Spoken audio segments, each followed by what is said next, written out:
쭉 다 같이 우리 기도드리겠습니다. 참 좋으신 아버지 하나님 감사합니다. 오늘도 변함없이 한날의 주인공으로 우리의 삶을 다시 한번 연장시켜 주신 것 감사합니다. 구원받아 하나님의 자녀된 우리들 이 시간도 하나님의 말씀으로 하루를 열어가기를 원하오니 신령한 하늘의 만나로 사모한 우리 영혼을 하나님 이 시간도 만족케 하여 주시옵소서.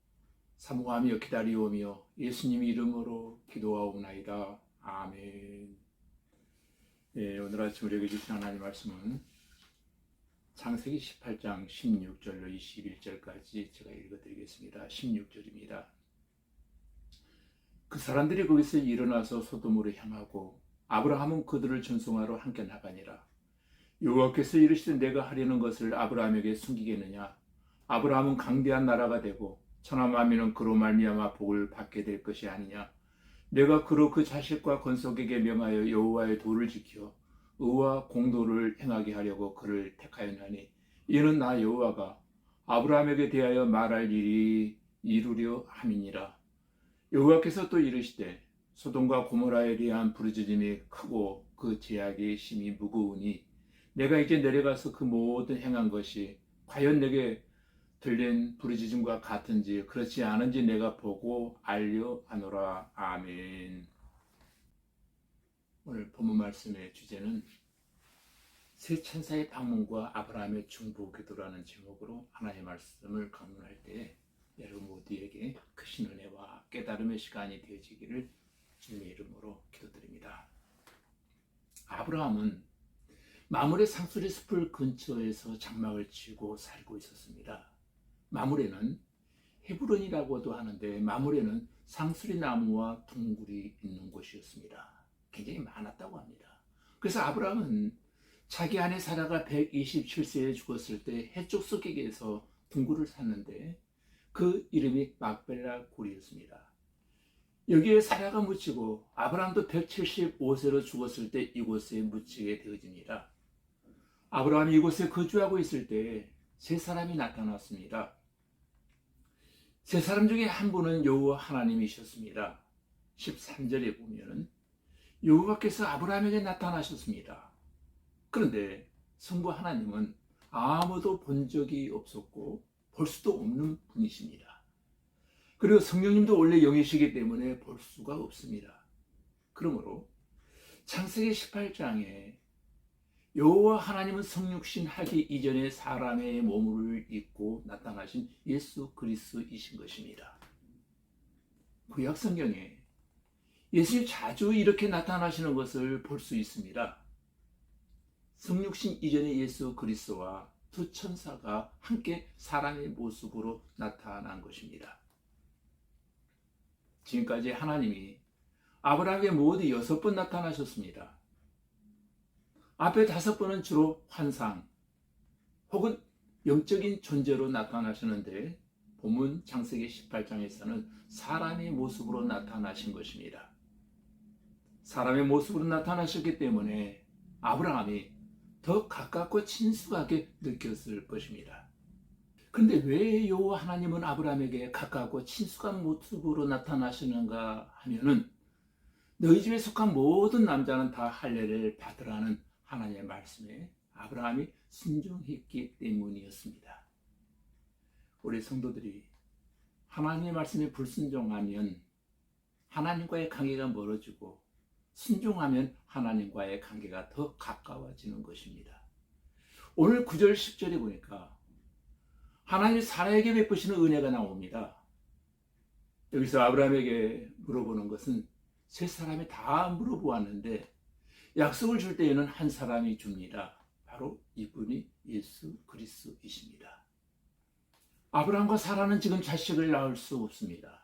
하지만 반드시 내게로 돌아오면 이 말씀은 주님이 돌아오시면 자식을 낳을 수 있게 된다는 것입니다. 근데 주님의 분명한 약속의 말씀을 받았지만 사라는 그 말씀을 믿지 못하고 속으로 웃었습니다. 그런데 하나님 사라가 웃는 것을 아시고 15절에 보니까 내가 웃었느니라 꾸짖고 있는 장면이 나옵니다. 아브라함은 하늘에서 온 세 분을 만났다고 했는데 한 분은 예수님이시고 또 두 분은 천사였습니다. 이 12절 말씀에 보면 세 사람 중에서 두 천사는 소돔으로 가고 또 여호와 하나님은 아브라함과 함께 계셨다고 했습니다. 그러면 두 천사가 소돔으로 간 목적은 무엇입니까? 그 내용이 20절, 21절 말씀에 보면 소돔과 고모라의 죄악이 심히 중한 것을 알고 천사들이 와서 현장을 검증하고자 했던 것입니다. 아브라함은 하나님이 소돔을 심판하려 하신다는 것을 즉시 깨달았습니다.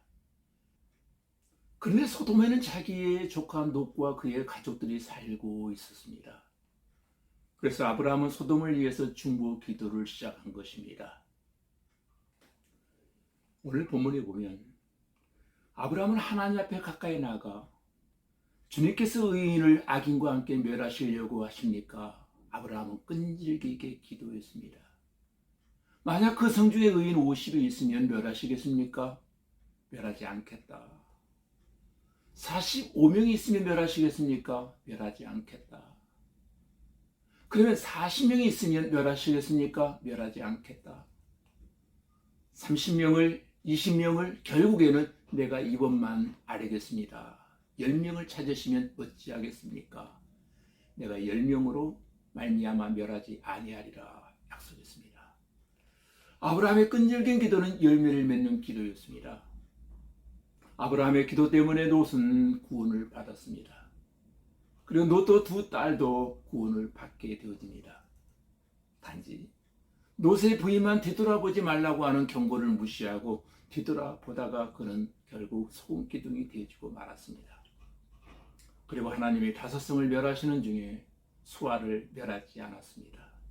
소돔으로부터 빠져나온 롯과 두 딸들을 소환해서 살게 하신 것입니다. 우리는 아브라함의 중보기도를 통해서 이 중보기도가 얼마나 중요한가를 알게 되어집니다. 가정과 이웃과 교회와 나라와 민족을 위해서 중보기도한 모든 기도가 응답되는 기적을 꼭 보고 간증케 되어지기를 주님의 이름으로 소원합니다. 다 같이 기도하겠습니다. 하나님 아버지, 우리의 신앙이 하나님을 불신하는 신앙에서 신뢰하는 신앙으로 바뀌어지기를 원합니다. 소돔과 고모라 같은 죄악이 심히 중한 세상에 사는 우리들을 노새 아내처럼 세상을 향하여 되돌아보는 신앙생활 하지 않게 하시고 소돔을 심판하신 하나님을 두려워하면서 세상과 구별된 의인으로 살게 하시고 우리도 아브라함처럼 소돔 같은 세상을 위하여 하나님이 응답해 주실 때까지 중보기도 할 수 있게 되어지기를 원합니다. 주님, 의인 10사람이 없어 심판받는 일이 없도록 은총나려 주시기를 원합니다. 오늘도 우리의 주변에 나의 기도를 필요로 하는 모든 이들의 얼굴과 그 모습을 떠올리며 하나님 기도하는 귀한 날 되게 하여 주시옵소서. 예수님 이름으로 기도하옵나이다. 아멘.